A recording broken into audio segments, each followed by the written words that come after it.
Hello and welcome to God's Minute. I'm Pastor Jonathan Conrad. I'm the senior pastor at St. Paul's Lutheran Church in Wilmington, North Carolina.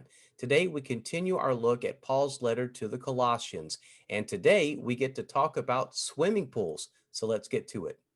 You were buried with him through baptism and raised with him through faith in the power of God, who raised him from the dead.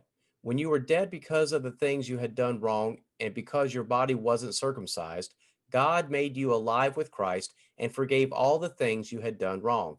He destroyed the record of the debt we owed, with its requirements that worked against us.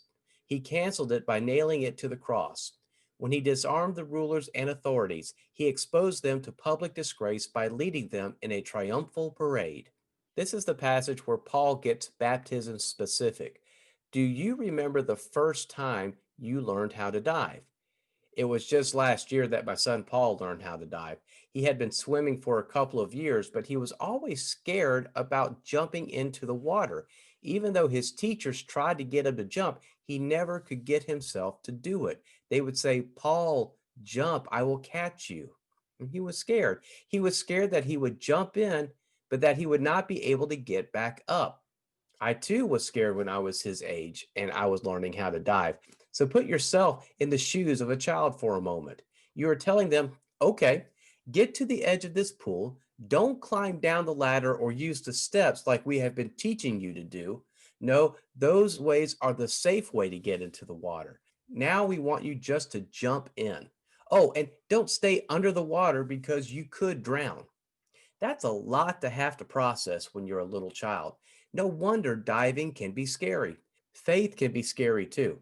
You are being asked to dive into a world of grace and putting your trust in God, in someone else, not yourself, trusting that God will do what God has promised and forgive you and erase your sins and give you a fresh, clean start. And then an even scarier part is to get back up to the surface and swim. Swim in the ocean of grace and faith. Swim and then walk and know that God is there to say, child, jump, swim, I will catch you. God's arms are there to catch you when you get a cramp or get tired or worry that you will let go.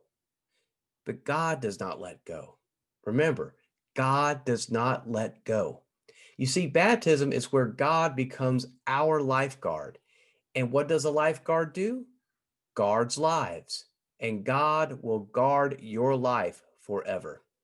By the way, Paul did learn how to dive, and then he kept diving because for him it was fun. Walking wet can be fun and it can be fulfilling. That's the way God likes it, and we can too. And that will do it for me today. Thank you for listening. I will see you tomorrow for another edition of God's Minute. You take care and God bless.